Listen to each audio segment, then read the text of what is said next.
Welcome back, my friends, to AA Recovery Interviews. I'm your host, Howard L., and I'm an alcoholic. Sober since January 1st, 1988, one day at a time. I'm grateful you've joined us. AA Recovery Interviews is the podcast where Alcoholics Anonymous members from around the world share their extraordinary stories of experience, strength, and hope. If you've enjoyed any or all of the more than 125 interviews in this podcast series, will you do a little service work by spreading the word about this rich and meaningful listening experience? This show is another helping hand of AA we can all extend to alcoholics everywhere. On today's show, Chris L. shares his story of a life ruled by alcoholism until he got sober in AA in 2011. Raised by loving parents, he had a spiritual realization of the universe at age 5 that was cut short at age 9 with the tragic death of his 12-year-old sister. As inconsolable grief upended his family, Chris's spiritual and religious beliefs were mostly severed, while drinking became his respite during his adolescent years. Finding additional solace in music, Chris embarked on a successful career as a musician whose functional alcoholism only accelerated his inevitable plunge to the bottom. Though the well-known frontman for the band in which he had played had gotten sober and invited Chris to do the same, Chris refused to admit his own alcoholism. He kept drinking for many more years, despite additional tragedies and horrible outcomes. As the disease rapidly drained any regard for his own life, Chris reached the end of a long rope, and he finally uttered the 3 words that have saved countless alcoholics: God help me. Chris's long journey to the doors of AA culminated in the start of a new life. He gave himself wholeheartedly to the program and the fellowship, and has stayed sober amidst triumphs and tragedies along the way. His commitment to service work and practicing the principles is unmistakable as he continues his passionate work in the music business. His easygoing demeanor and enthusiasm for sobriety are readily apparent and create a warm, friendly attraction to what Alcoholics Anonymous has to offer. I believe Chris's story will touch the hearts of those who hear his words.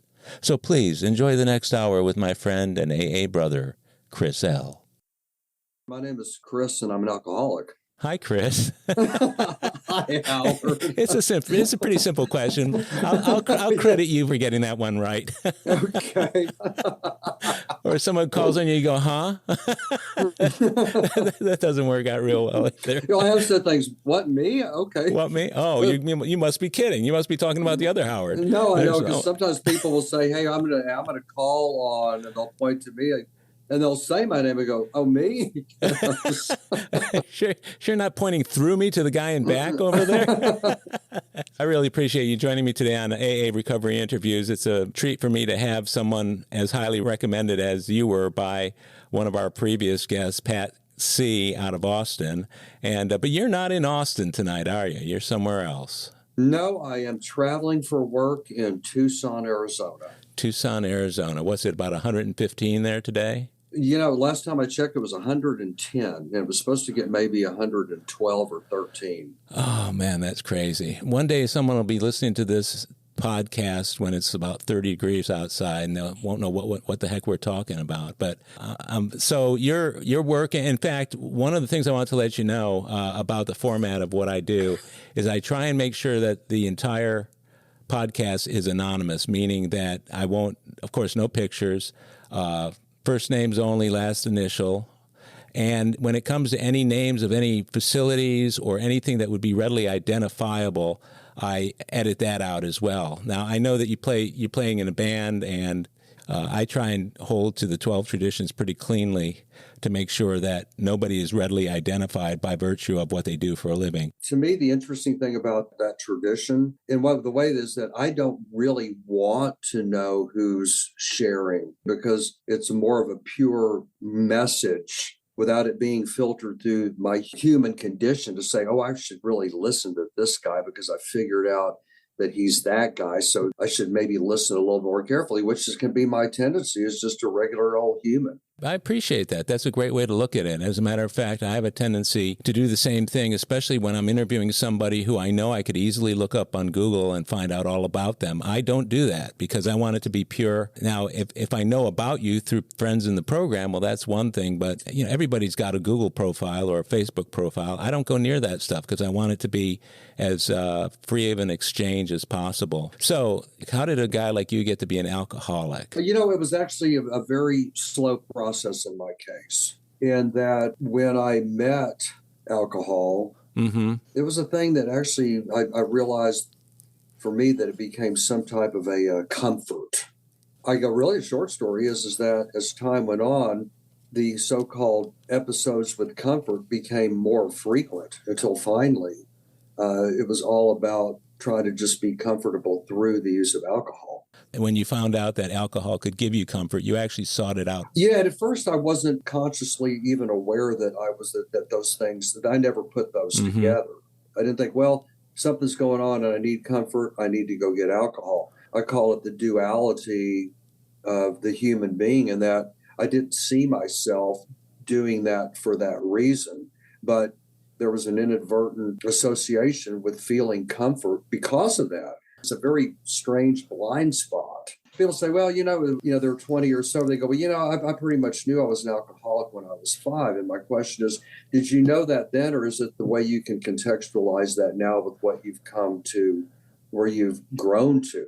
And it's an observation of your life back when, to be able to go back and examine that and go, that's what was going on. Well, that's kind of like what I find when I'm interviewing people and I say, when did you start drinking? And they talk about the time when they were 3 years old and someone offered them a tablespoon of beer. What I'm talking about is, when did you first start drinking on your own volition? Now, you've been sober a pretty long time, haven't you? Over 12 years. My sobriety date is January 11th, 2011. Was that the first time you tried getting sober? Yes, and that was the first time that I walked into the rooms of Alcoholics Anonymous feeling that there was a part of my life that had ended. This kind of came out in a phrase, my life had ended, and I didn't know what to do with an ended life. That was that interior life of mine. Yeah, I get that. So that interior life was something that was completely unknown to the rest of the people around you until you decided to share it with them? The interior life that I think that everybody was well aware of was how that inner me that expressed itself through my words, my actions, or what I might put pen to paper about, become like the only real expression of who you are. And it's manifested through how you live your life. What are your actions? What do you say? Is that mind? Is that spirit? Is it something locked in subconscious that comes to the conscious mind? And I've told myself many times, you have to stop drinking. Yeah. 2 days later, I'm drinking again because I noticed I have a drinking. What was your self telling you when you were telling yourself you ought to stop drinking? What was the response that you were getting back? It was fear. I mean, the feedback was that this is frightening, and this seems impossible. You mean to not drink? Oh, yeah. When I look at the literature in the big book, it says we drink because we like the effect produced by alcohol. I realized, not at the time, but in my sobriety, that I really couldn't stand the effect of living without alcohol, the effect that was produced by not drinking.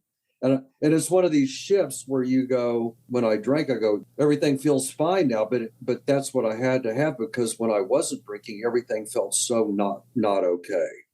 And I had a moment. I'll just tell you about this. I walked into my studio.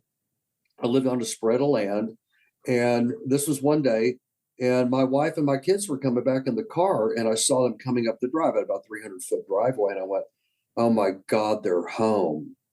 And I remember having the brief thought, I go, what kind of thought is that to have? What kind of impulse is that? And a couple of days later, I walked back into that same studio and I froze. Somebody said, you know what, you were having a catharsis, because I didn't know whether it was 5 seconds or whether it was an hour or 10 minutes. And then these words came out of me that just said, God help me. And then all of a sudden, it was as if somebody else, not me, of my mind, was going over, and I was picking up the phone and dialing a number. There was no comprehension or anything about what I was doing. I dialed a number, and then a friend that I knew who was 5 years sober called up and he said, hey, what's going on? And I just said, I'm an alcoholic. And he said, why don't you go to a meeting? And I remember thinking, I go, what kind of thing is that to say to somebody like me? I remember, What did you expect them to say? I don't know, but and I said, well, I don't know where any are. He goes, I know there's one about 5 or 10 minutes from where you live, and it's if I remember correctly, it's on Mondays and Fridays. And I hung up the phone and I went over there, and I've never left. Alcoholics Anonymous.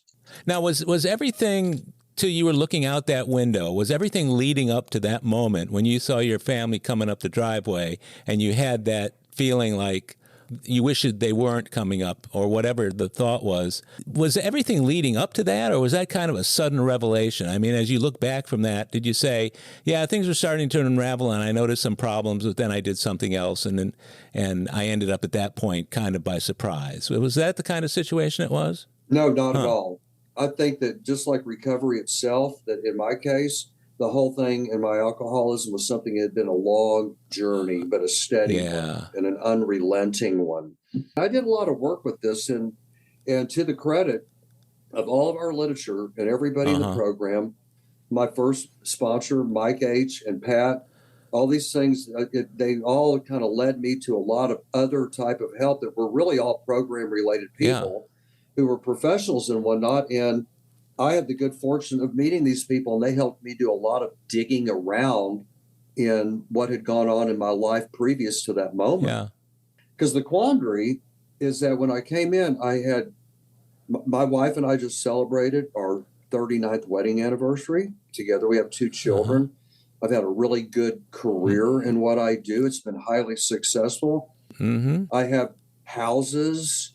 I have all kinds of things. So you go, well, wait a minute, you can't have that kind of stuff if you're an alcoholic, because you lose all those things that brings you to the point of surrender that you come in here, was the most common story that I heard. Yeah. I thought, well, that's not my story. So what is my story? Yeah. And we think, well, I know my story, but we give the details. I was born here on this date. And, I grew up in that town. I went to these schools, and I started working, and I had these jobs, and then I started drinking, and now here I am.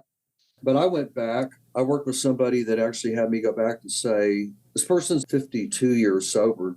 And she said, if we're going to work together, I want to know everything about your family history on both sides going back. I go, my family history? I go, how far back do I go? She goes, as many generations as you can. And what did you find out from doing that? I found out more about my one side of my family. The other one is still really kind of a blank, because it was just not, it was really dead end after dead end. She made me do the work. I was doing this. I go, can you give me a clue as to what I'm looking for? She goes, things like mission statements, things like, this is how this family, what we've always done, and this is how we'll always be. Or, I use the scenario like, you know what, we've been ranchers for 6 generations, and you're going to be a rancher too. That kind of mantle. Yeah. And I thought, well, there's not really that. What I found was something opened up, and I remembered being a child of like 5 years old and just having this wonder about the entire universe. Everything was just like it was supposed to be. I give this credit to having a really good family upbringing, a good, stable family structure. And I didn't ask the question like, who is God, where is God, and what is God? I just went, I'd wake up and I'd go out before sunrise, and as the day broke, I go, this is everything. That's an amazing realization for a 5-year-old to have, isn't it, Chris? Yeah, and I just went, I go, everything is just the universe is in perfect harmony and order. And I heard a guy that I met, the first speaker tape that I ever heard, a man from Annapolis, Maryland. I chased him down later because of my travels, and I met him, spent time with him, went to his home groups, and he said something. He said, I believe that we're all born perfect children of God. He said, with one heart, one mind, and one love. And as we live through our lives, our experiences impact upon us in such a way that allow us to believe that we are less than so. He said, but as we are able to come into this process, he said, once again, we can return to the knowledge that we are perfect children of God with one heart, one mind, and one love. Yeah. I thought, wow, that's like the whole lifetime, like before drinking, before life, and then everything that goes on, and then what I call recovery. Yeah. So in that other work that I was talking about, I realized something that was really devastating in my childhood was was finding my 12-year-old sister, and I was 9 years old, who'd had a car accident, and she was near death, and I discovered her in a makeshift hospital Oh in a my little South gosh. Texas town that I lived in, and then she died 5 days later, and everything in my world changed from there on out. How was your childhood to that point in your family? Great. My parents loved one another. My dad was a successful businessman. My mom was a homemaker. They were both had a really good relationship. They danced. They challenged one another with thoughts, and they talked things out, and they came to agreements and took action. Was there any alcohol in that mix? Well, I mean, they drank, but it wasn't. I couldn't honestly say that they were alcoholic. What I realized later on that I thought that they carried with them was unresolved or undiagnosed and resolved trauma of their lives. Yeah. Growing up in the Depression, destitute poverty, living through the war, being a part of the war effort, and all those other things that we kind of go, well, there was that, and then there was that, and now they're adults. Well, yeah, and especially if there isn't enough tragedy and trauma in our families, we have to look back generations and see where that all came in. So there you were, a 9-year-old kid, and you discover your sister near death and then dying within a period of time. So you went from this life of a relatively happy kid to what? What occurred after that? There was this incredible disruption in my family. My mother seemed to go like off the rails, like mentally. About a year later, my father was diagnosed with multiple sclerosis, of which within 10 years he had died, but he lost the business. He was a General Motors car dealer. So it was one of the three biggest businesses in the small town. He got ill enough that he had to sell it, and the family really headed towards destitute poverty. And he basically kind of checked out. As I was observing, I thought, it's like Dad is just kind of checked out on life. It's like he's gotten ill enough that he's just kind of sits in a room and stares at the wall. And I was one of his caregivers with bedpans and everything else. And meanwhile, the family, as it were, was losing everything. I mean, we'd always been brought up to work. We worked around the house. We had all our things we needed to do. And I was already actually working, so I was making my own money. But it was incredibly traumatic to me at the time. I just thought, well, you just pull yourself up by your bootstraps. You just get on down the road. What were you thinking at the time, Chris, whenever your sister passed away and within the months and years surrounding that event, were you able to resolve the trauma and the grief that you felt with a higher power? In that point in time, when I found alcohol, and with everything going on, because I was raised Catholic, went to Catholic school, we were a Catholic family. I was an altar boy. I was a knight of the altar. I was in the choir. I remember asking my mom sometime after Kathy was her name died, I said, Mom, I go, what happened to Kathy? And I realized that I didn't even accept that she was gone for good, but physically, right, from this plane. For a number of years, that was some other trauma that kind of became unlocked in this work that I referred to earlier. She said, well, God took her to a better place. And I thought, well, what's wrong with this place? I remember thinking that to myself. It's one of these few memories that I have that's real profound. And I thought, I don't know if I like this God. Never really thought about him that much. I just lived along and everything was fine until all this started happening. And I realized I was fearful. I had this fear. I didn't know what that was because it was anger and all kinds of other things and things like, oh, I don't understand what's going on in the world of my family. And now I'm dealing with the outside world, and that seems really scary to me. And I never had those thoughts before all that happened. What's the timing like between her death and you starting to drink? Well, that was about 12, 13 years old that I got hold of some liquor. I went, wow, this is kind of, this is pretty cool. Without putting the two and two together, it was like all of a sudden I wasn't feeling those things the way I was. Not that they didn't, that they completely went away. Between 9 and 12, did you struggle to find some kind of homeostasis or something to really believe in, or were you kind of aimless at that point? I would say that maybe it was more of a searching, because I've always been a pretty busy and active person. And I seem to indulge or endeavor really and indulge in a lot of just activities to busy myself, running and being on my bicycle and being away from home and running in the small town that we were. It was like running through the cotton fields and just doing anything other than being around the home, and because it was so unpleasant and so kind of terrifying, really. I'll bet. I didn't have the context really to tell you that in the way that I'm telling you that now, but I realized it later that that's what that was. This is the great thing about when we, with what we have, I think what we're given with the steps and fellowship and sponsorship and everything else and meetings, literature, the whole thing, it's like, are you willing, do you see that there is the ability to go back and take a deeper look, not to live in the past, but to go back and say, what were those things? Because I remember them being profound. And so they had to have a real vital impact upon me or unvital impact on me. It helps us understand ourselves better in the present tense, doesn't it? I think it absolutely does.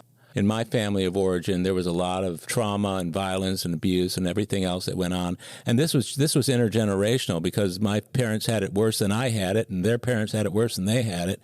And when you take a look back and you say, this happened to me when I was just a little kid, and here I am still thinking about it and dealing with it as if it just happened.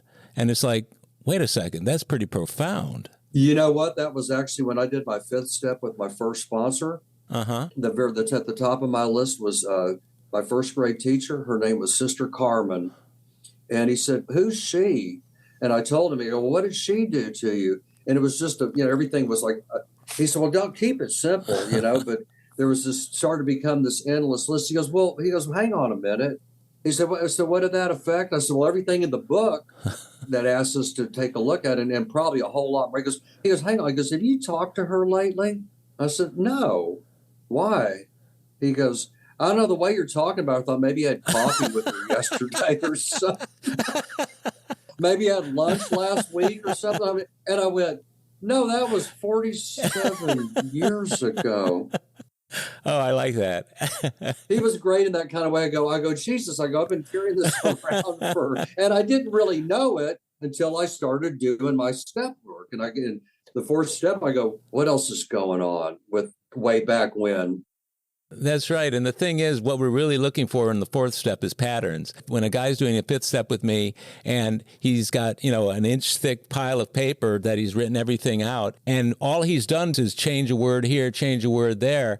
And I'm saying it's the same resentment expressed in a different way. You're using different words for the same thing. There's a pattern here. Let's take a look at the patterns. And it really cuts down the amount of time it takes to listen to a 5th step. Yeah. But at the end of the day, it's like what you said, you're carrying it around with you 47 years later like it just happened this morning. Exactly. Well, the other part about that, and as the steps written, is the nature of our wrongs. Somebody threw it out. I heard it at a meeting. Someone said, I kind of always looked at it as like, what's been the nature of my reoccurring behavior, the pattern, right? What did I do over and over again? I don't even know that I do that, other than all's based on the fact of it's a resentment-based motivation or inability to act any different way. The point at which you started drinking it, you said 12, 13 years old. Yeah. So that's like middle school, heading into high school. What were those years like for you, and how did alcohol play a part in your behavior? Well, I know that we're talking about singleness of purpose here for this broadcast. Wasn't the only things that I had indulged in, but I started doing something. I had actually already kind of started doing something. I kind of threw myself more into that because it kind of took me away, which was really what I do today. I've done for 50 years as an occupation. That, and I also took to surfing, because I discovered when would be on a surfboard out in the ocean, it's like all of a sudden my mind went blank. Yeah. And that's how I liked it. But I'd come back into shore and I go, hey, man, there's always a party at the beach. And I'd go find all of them. And I'd go, hey, give me some of that. Or, hey, do you have some of that? I'd have my own. I go, great. It was just I kind of lived that way. And every day kind of just played itself out that way. Were you living out in California at that time? No, I was down on the Gulf Coast. Oh, okay. Surfing in the Gulf Coast. Yeah. Yeah, it's a dismal prospect town. Believe me. I go, are you sure that's what you were doing down there? Well, not really. I was doing something really different. Yeah, but, yeah. Well, a lot of times on the podcast, I don't go too deep into people's professions, but yours is more than just a profession. It's an avocation. It's something that you've got to love to do if you're going to spend the amount of time you do. If you want to mention that and what that's meant in your life, if you feel comfortable talking about it, we can still maintain your anonymity without having to not talk about it. Well, I'm in the music business. Music's been my life. I'm a drummer, and when I do that. And it actually puts me in a place that I can't really describe it. It's pretty wonderful. It's interaction with people, because everything at its best is happening right in the instant. Even though it plays out over a timeline, right? A song or whatever, but that's a place that when I get there, and it can have various degrees of depth to it. I've experienced 3 times in my life where it seemed as though all life and time just stopped. And I go, where am I and who's actually doing this? Were there drugs or alcohol involved at that point? No. Well, at one time there was, but the other 2 times it was all natural, which is really wonderful. You know, the thing we talked about that says deep down inside every child, woman, and man is a fundamental understanding. I go, there was something about that. I think the same thing that in my sense said, wait a minute, I'm not going to let you go this way right now. I'm going to give you a moment to change. I wonder if that doesn't occur for everybody at some point in time, no matter how many handcuffs or jail visits or marriages or failed business, where they go, you know what, I have a chance here. And you come to that moment of realization, not only that I get a chance to stop this has got to stop, but there's actually also an answer. That's a great way to think about it, though. I think you're right that everybody has their moment or moments. And just because they come and go doesn't mean that we don't keep them in our hearts and in our minds. So it sounds to me like those were transformative experiences for you. They were, absolutely. Well, how did you see yourself acting after those occurred? Did you seek out a deeper understanding, or was that something you just said, well, that's kind of cool, I'll keep that in mind? What was your response? What I got as I was in the whole environment of Alcoholics Anonymous was that it seemed to me that what I needed to try to find is the things that I wanted to have removed and let go of, as opposed to seeking just new things.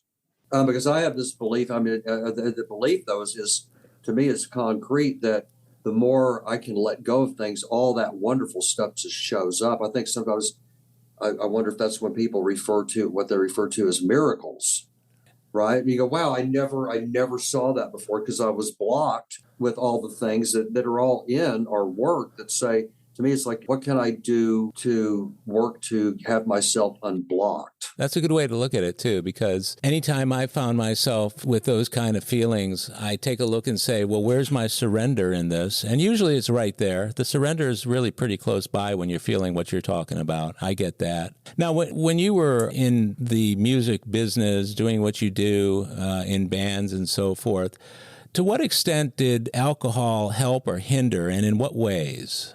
You know, that's a really good question, because my work is extensively documented with the usage of all those things. I was in a particular experience. This was another part of, watching my father die. And then I had an associate who led this little group of people that we had together. And he died in a tragic accident, which ended the whole thing after 13 years of working together for something. And he and several other people in the organization had their moment, and they were now sober. At that point in time, I was not. I remember thinking, God, I'm so glad those other guys got sober. They really needed it. And he actually came to me at one point and said, the person who died, he said, "Are you an alcoholic?" And I go, No. He goes, "Are you sure?" And I said, "Yeah, I'm pretty sure." He went, "All right." And that was it. That was it. But when he died, and this thing we had been working together on for 13 years just ceased in that moment, that's when I really went off the deep end. What did the deep end look like to you at that point?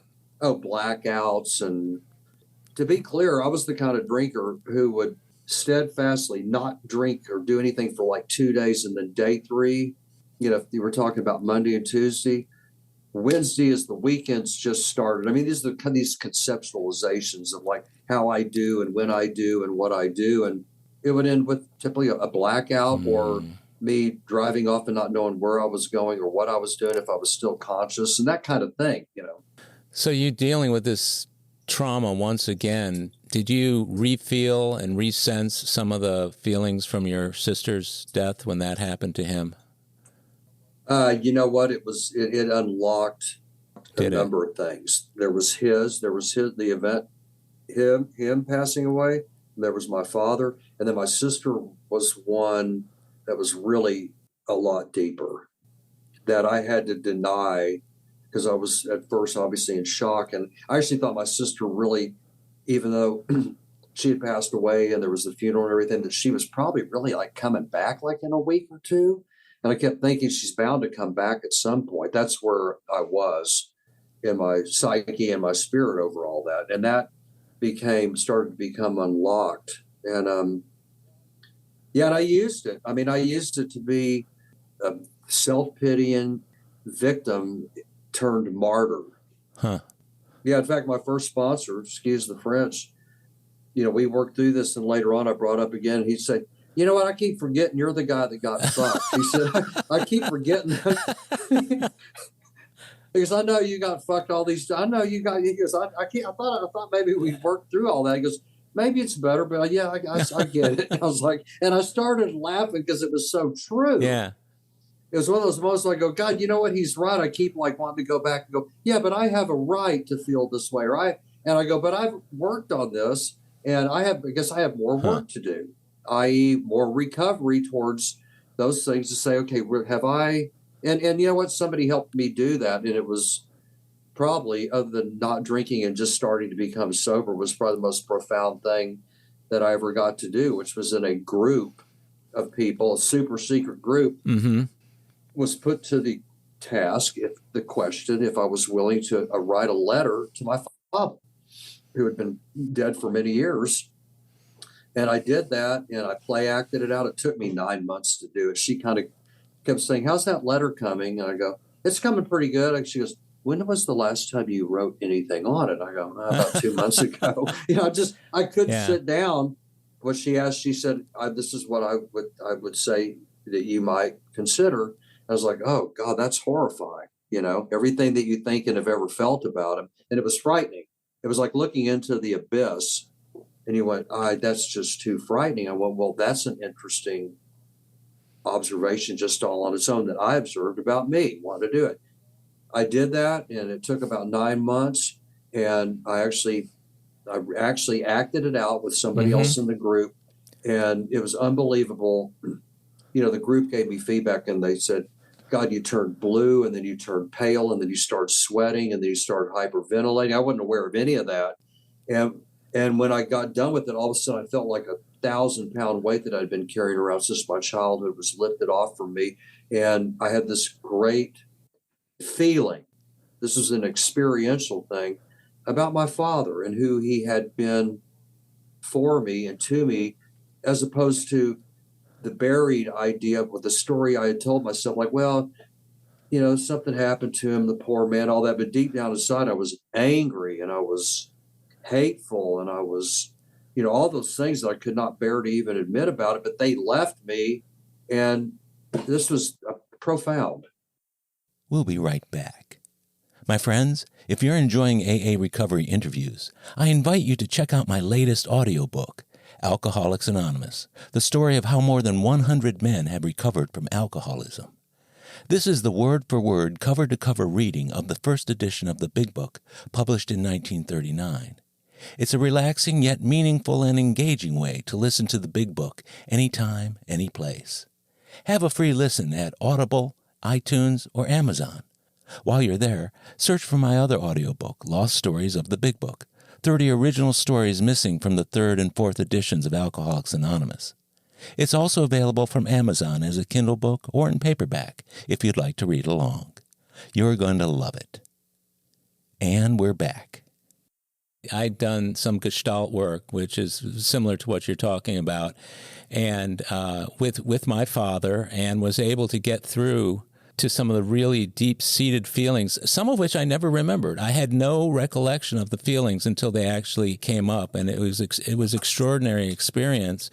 But afterwards, it gave me a little bit more compassion for the man who I didn't believe deserved any of it before I did the work. But doing the work, it kind of snaps you back to the reality of God's presence in everybody's life. It's not just victim and perpetrator. This is about father and son. This is about human being and human being. So the fact that you were able to get to that in 9 months is pretty amazing. Now, were you in the program at this point when you were doing that work? Oh, yeah, absolutely. That's somebody had said there's this person, and I didn't have any idea who she was. They said, well, maybe you'll meet her someday. And I was like, okay. And she identified herself at a meeting one day, and she said, I'm so-and-so. And after the meeting, I ran up to her and went, I've heard all about you. My friend said you saved his life. And she said, she goes, he'd like to think that I saved his life. She goes, none of that actually happened. She goes, well, who are you? And I said, she goes, what is your name? And I told her, I said, I need help. Can you help me? She goes, honey, we all need help. She goes, I can't help you just because you need it. She goes, maybe there's something we can do if you want it. And I went, aren't those two the same thing? She goes, no, they're not at all, actually. Yeah. And so I went, wow, that's an interesting thing. And so by turns, we started doing this work. That's not the typical response that you hear when you ask people in AA to do something with you or for you, for them to kind of come back at you and say, well, you got to want this before I'm even willing to start working with you. So it sounds like she was really well plugged into her own program. Oh, yeah. She's like I don't know, she's kind of otherworldly in how things come to her. I mean, she really, to me, really exemplifies the idea of, to me, what's at the heart of what goes on that Bill and Bob and those people created. Yeah. She doesn't tell me what I need to do. She asks a lot of questions, and she's saying, hang on a minute, let's examine something. Mm-hmm. What you just told me. She goes, now, what do you think that means? So it's really, with all that work that I did with her, she posited the idea, but I had to do all the work. Every once in a while, she'd kind of say, let me see if I can help you here without telling me anything. Yeah, it's what they refer to as leading from behind. Yeah, right. Exactly. Yeah. Yeah, I get that. Well, that sounds transformative in your life. So that happened. How long had you been sober when you did that work? I started that 3 years sober. Yeah, because that's where the letter and all that came, was in that work. The letter to my father. We're talking about a lot of years here between the time that you started drinking and when you came into the program. You were working in the music business. You were traveling the world. Yeah, true. Being exposed to all kinds of different things. Was there anything within that period of time that gave you an inkling that you might have or becoming an alcoholic, or you might have the problem? Or were you able to just rationalize that all along? You know what? I rationalized it completely. In what ways? Well, the person that I spoke about who died tragically, he almost died from alcoholism and other things. And that was where everything came to a halt. And 3 other people said, you know what, we have to change too. And so the idea that to a large degree, everything that him and the other people had partaken in and the way they had lived and we had lived was something that really didn't have that much to do with me, which was that's, to me, when I look at the second step about insanity, I go, I was absolutely insane on that basis. Was that about your relationship with them, though, or was that about your relationship with the bottle? Well, it was convenient because that was great cover. Yeah, so that may be good for you to stop drinking. You may have the problem. Go at it. I'll be here to support you, but I'm not the guy with the problem. No, exactly. And that's kind of how I realized that's how I always looked at it. I mean, the business itself at the time was like, oh, wow, yeah, this is what goes on over here. I go, no, it doesn't. Not everywhere, but it certainly does. When you talk about it, I go, no, this is the way of life. It's like when you're an athlete, you drink lots of water. Well, when you're a musician, you drink lots of booze. It's just kind of, no, this is how we live. So when that happened and I saw that and experienced that, I thought, that's what I said. It's so good that those guys are doing that. I'm totally in full flight. Insane full flight from reality. And I'm like, well, what are you? Who are you? And what are you? How do you live your life? I go, I live my life fine as long as everybody cooperates with me. I mean, yeah. So as you were comparing your insides to their outsides, you didn't find a match right away, did you? No. It says that the phrase that if we thought we could, if we could only rest satisfaction in our life, if we only managed well. Right, right. That was you. That was me all the time. I have to manage, not only, it wasn't me, but it was all my outside circumstances. Everybody, everything. It's like I need to be able to manage this better, and then I'll feel better once that happens. Be in control. How would things have been different if you had stayed on the farm, so to speak, in your life, as opposed to doing what you did? Oh, God, I'd be dead, I think, Howard. Really? I hate to use that term. I don't know that. I mean, that's one of those questions that I don't think can really be answered. But my passion for what I do and what that meant to me was, it was, in a way, best I can tell, it was like my only foothold anchor in any kind of reality that made sense to me.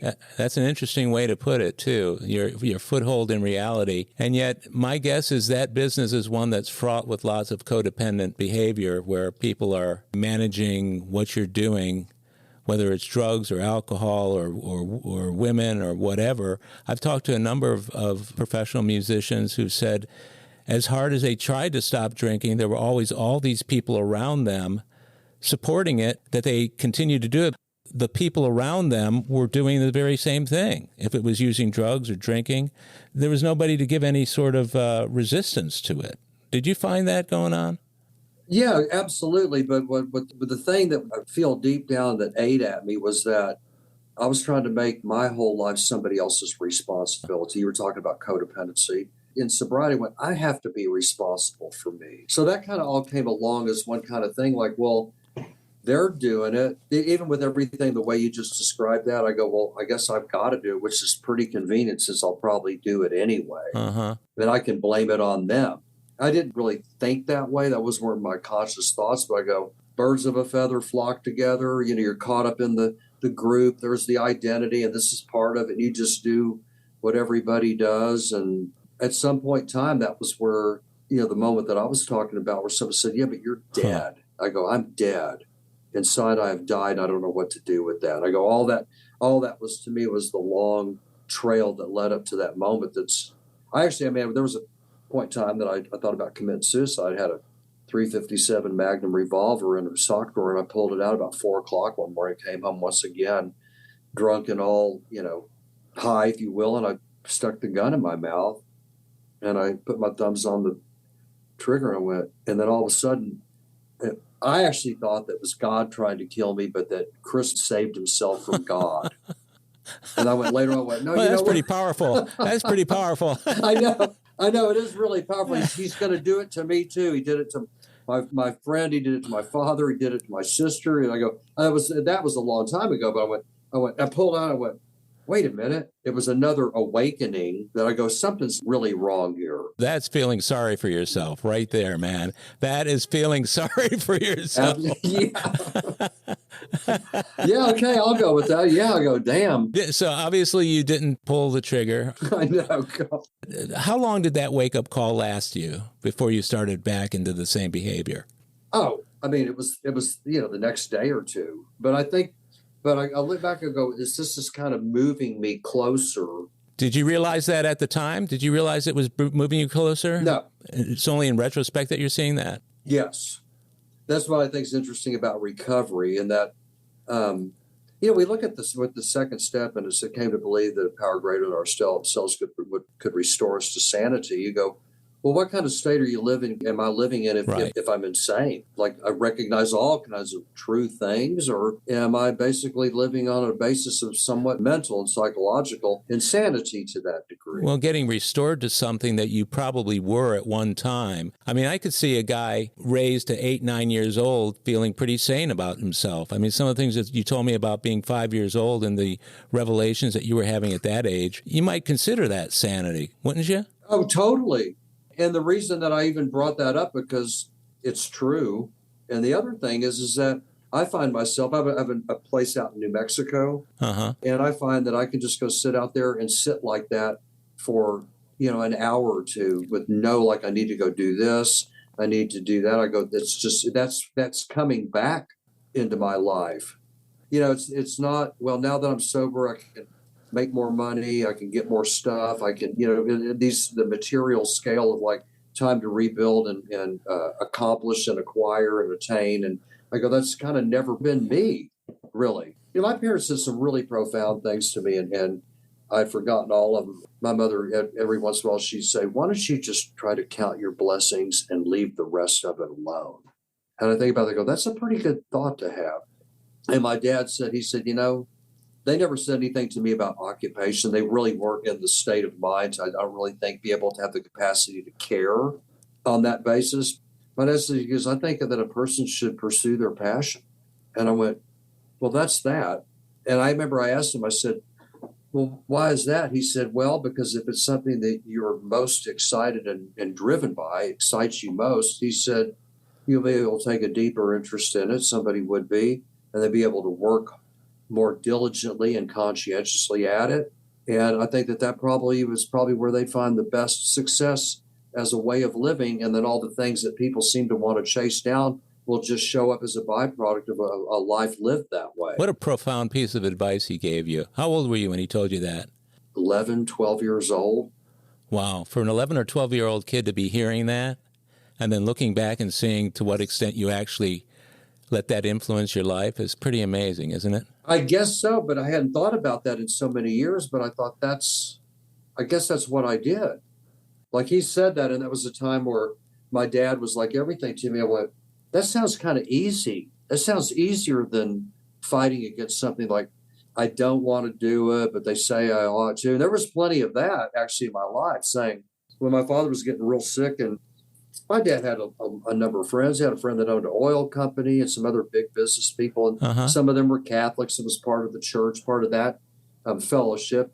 They had me over for dinner. They say, we've been thinking about some things, and we know your dad's real ill, and your mom's going to need a lot of help. And you seem very interested in this other way of life. They go, you really need to set that aside and get serious, and because your mom's going to need help. And I went, it didn't register with me. Like, should I be supposed to be a lawyer or a businessman or a doctor?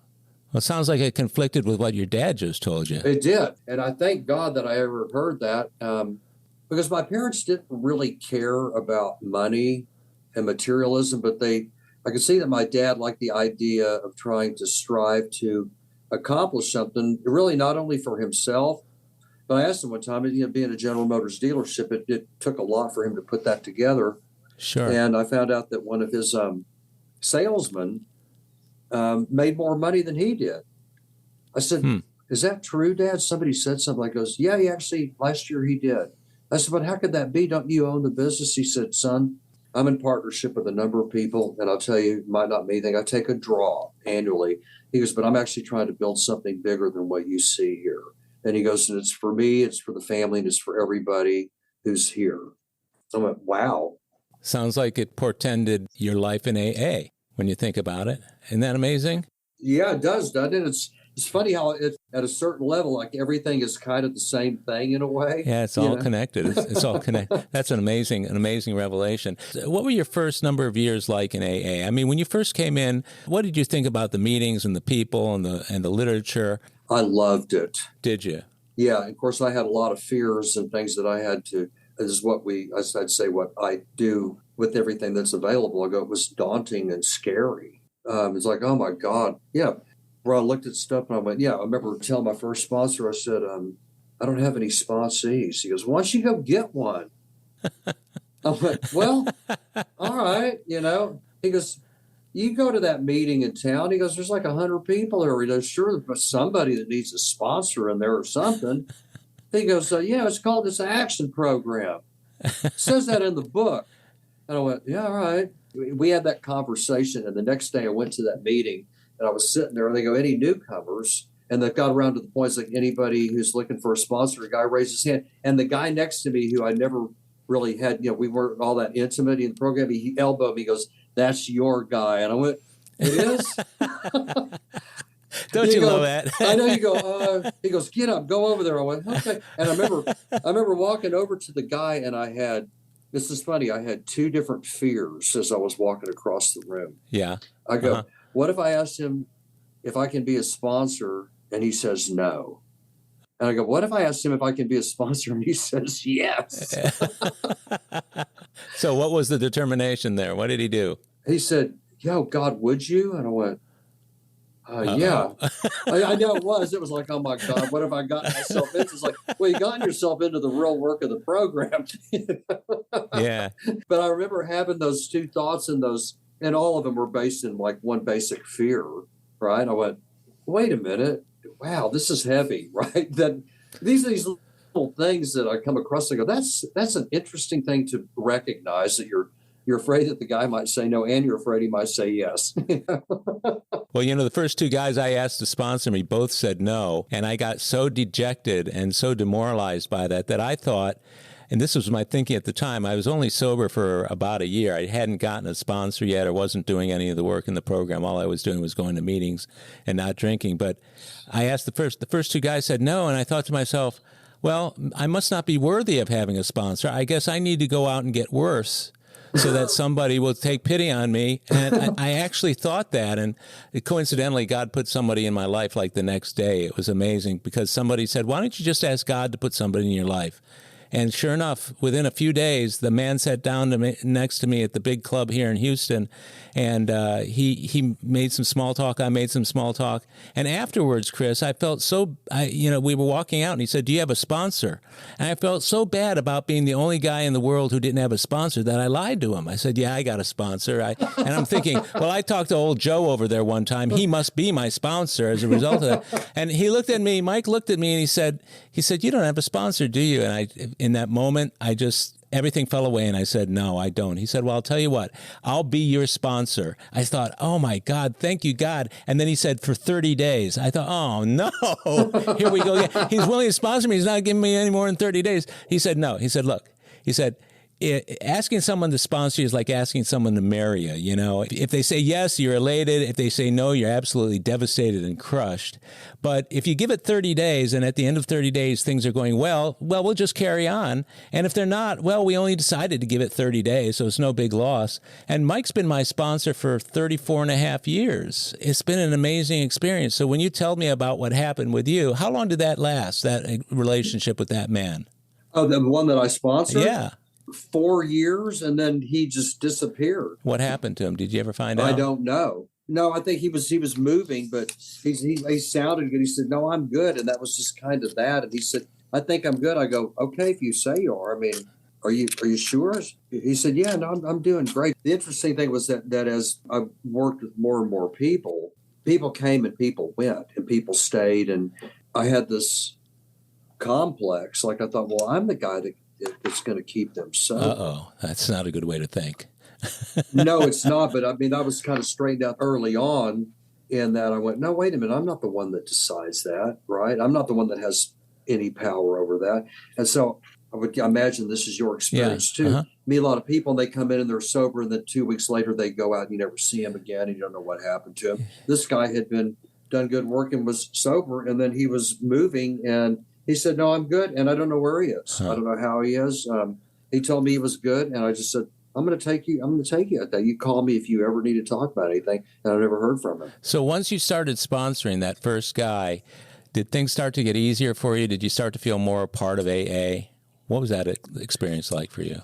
I actually what I started feeling was that what was going on in the program, the Design for Living, was turned real, like really real on the deepest level. Real in a comfortable way, or did it make you uncomfortable how things were suddenly illuminated for you? Well, no, there was a certain thing that was very, very comfortable, because I go, this is the real, true reality of human relationships. But by the same token, you go, oh, good. Well, I get to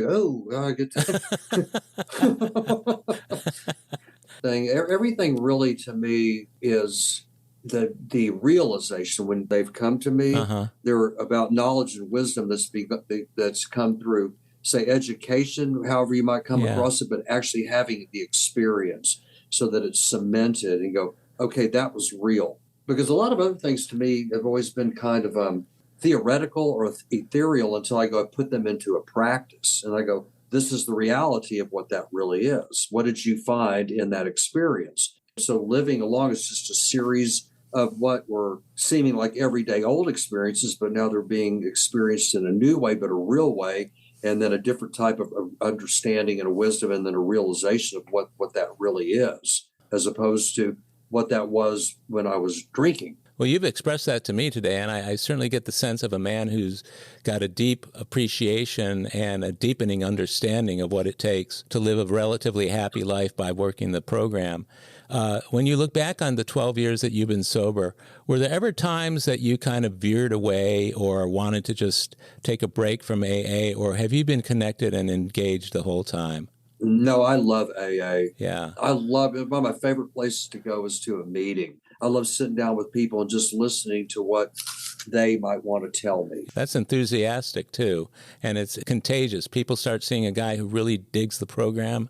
They want that, too. If you could go back, let's say we were looking at Chris in the present moment, knowing what you know in your 12 years of sobriety, in addition to all the other experiences, including your dad's wisdom, if you could go back and talk to yourself at a certain point in your life, what point would that have been, and what would you say that would have made a difference? If I had had the capacity, the talk that I would have had is that you have more faith and trust and courage. You have principles. You have a conscience that you're not living out. Which Chris would this be that you're talking to? That would be the Chris that started to transition right after the death of my sister. I'm glad you asked this question. It's a great question. It's a really great question. Because my parents were principled people. And I look at what we have in our 12-step, which is practicing the principles. To me, that those last 3 steps are like all important. It's like, am I living that out? Mm-hmm. And do I see when I'm coming up short? Yeah. Do I ask to be filled up with what I'm coming up short with? Mm-hmm. Am I doing that? And that and kind of the live and let live and practicing principles, mm-hmm. other than the mechanics of, the things that we might have like meetings and sponsorship and service, different kinds of service work. You go, am I trying to understand in a way that I'm effective in somebody else's life? I find that when that's not happening, it's because some principle that I have is kind of weakened in my practice. Yeah. It's a constant thing. We talk about daily maintenance. I go, everything in life to me is daily maintenance. We eat every day. We breathe all the time. We drink water. We do our work. And I go, everything is a continuance of like, am I maintaining that? And you're on the go all the time. Keeping that framework must be a challenge when you're in a different city one night and in a different city the next, and try and connect with the program while you're on the road. What's that like? When I travel, my connection with the program is because I meet so many different people and in different situations. In some respects, every single day is a brand new day. There's not like fixtures and I just go to them and utilize the fixtures in my life. Right. Now, there's some of that, and that's the stability of traveling all over the place. But I meet all kinds of new people in new situations every day. And the question is, when I meet them, if there's something I go, oh, God, you know what? You didn't get the memo. I went all the way down there and the door's locked. Uh-huh. And, you're not the guy, but you can maybe go get a guy. I try to understand. Okay, well, that would be great. It's supposed to, where is this? It shouldn't have been this way. That kind of, I used to be like that. Yeah. So I go, that's the moment where the program, I like to call it the design for living, says there's the better angel of yourself. And it comes more readily. I go, okay, I can understand. Okay, should I wait here? And do you want to go find the guy? And I'll just wait here by the door. And what do you want? What do you need me to do? What would work best for you? To help me like get into a locked dressing room or something. And I go, oh, okay, yeah, would you stay here? I go, yeah, I'll just be here till you come back. And then life goes on and maybe they come right back or maybe they don't. Maybe I need to call somebody, somebody who will then go track down the person. So it's constantly evolving, but I hope that I'm evolving also so that I'm not intolerant, impatient, and I don't have any understanding or have lost understanding of the situation that I'm in related to whatever I'm doing and whoever else is involved in my life. And to me, that's the whole thing of the program. I so appreciate you saying that. I mean, you and I just met a little over an hour ago, and yet I can hear what you're saying and watch you on the screen and see your enthusiasm and say, this is a man with a loving disposition. So whether you're dealing with somebody to get a door opened or something much, much more major than that, you've learned something in AA that's put you into a position to be able to express whatever you're doing with love. Is that a fair statement? You know what? It is more of the time who I try to just tell you who I see myself as somebody who's becoming more and more of. Yeah. Because I'm not perfect. And there is the term recovery. Life is a long haul. It's a constant thing of trying to be aware and do better things as they're contextualized in principles. Then I come up short, but to stop myself and go, wait a minute. Yeah. you didn't need to say that. Even if you're just having some fun and you go, it's not a good kind of a joking around or whatever it might be, right? Yeah. Like, I'm not that guy. Yeah, wait a minute. I don't want to be that guy because it's better to not be that guy, even though sometimes I have fun being that kind of guy, but there was no call for it. It's nothing bad. But I go, no, I don't know. Don't be that guy. I remember I got that because once in a while somebody who would come into a meeting and they would share, and this is great, sharing. God, it's so fabulous to listen to people's experience. I said, well, I was driving over here and a guy jumped up in front of me in line. I flipped him off and told him to go F himself. He goes, hell, but I was coming over here. So I could come over here and tell him myself. I'm thinking, well, why don't you back up before you actually did that and say, maybe I shouldn't do that. And then I don't have to just go to the meeting and go ahead and tell on myself. Yeah. I get that. Better to not do it than to have to go in and admit that you did it, right? Yeah, let's go. That makes life so much easier, like right off instantly. Yeah. I go, that's something to strive for. Don't do that. Whatever that is, What a great way to live your life, huh?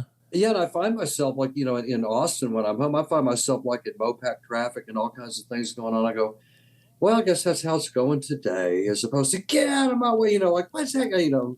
I'm not perfect, but I like it when I can be caught in traffic and I'm going, oh, all right, well, this is okay. I go, is it? What happened to you? I remember years ago, I started listening to books on tape. And I've listened to every classic read on tape. And the cool thing about that was when I was in Houston traffic, I actually looked forward to a traffic jam because I'd be so into listening. Then, I'd park my car and stay in my car for an extra 10 minutes to hear the next chapters. It was always good to be able to find a way to calm yourself down in those situations. Well, in wrapping up here, Chris, I just wanted to ask you one other thing as pertains to your overall program. Is there anything now, given that you've been sober for 12 years, that you look forward to doing more of or less of so that you could be more available? What does your program at 12 years look like going forward? Yeah, the biggest question in my mind is how I could be able to contextualize this and not do what I do so regularly. Yeah. In playing, because and I've actually been struggling with this, and once again this comes back to a faith and a trust and a courage, because I've had a few periods where I had all the so-called life freedom, and I actually went out and enjoyed the nothingness that I did with it, or spending more time around the rooms or with people in the program, or just doing things that I've always liked to do.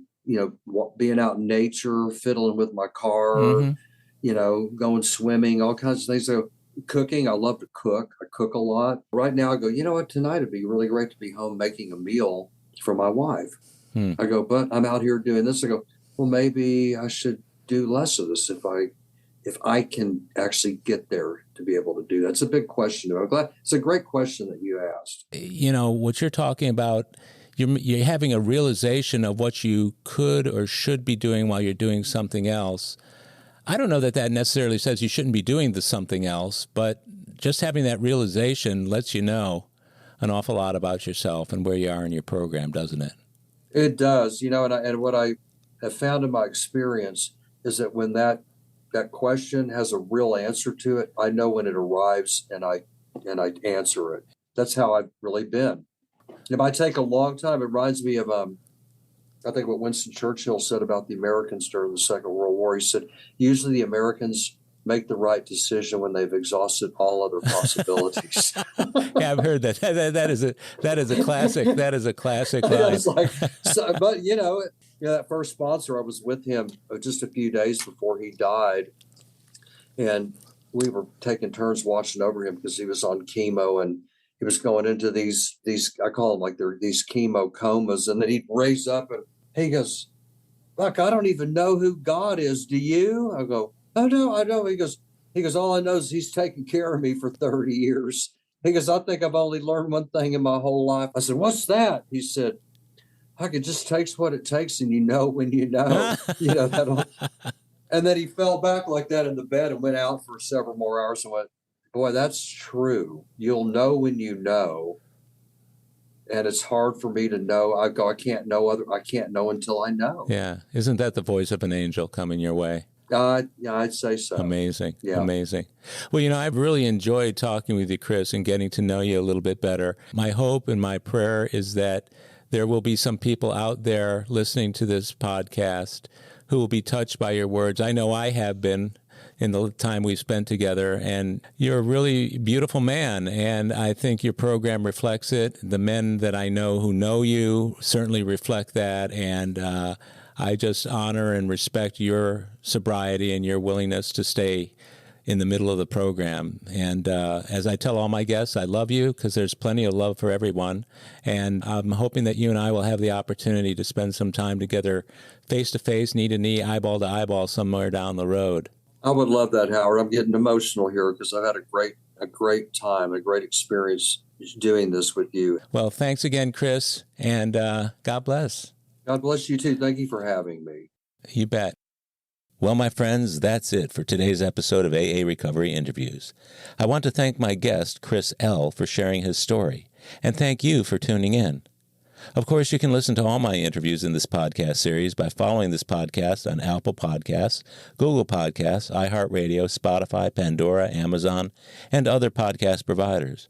Or tell Siri, Google Assistant, or Alexa, play AA Recovery Interviews podcast.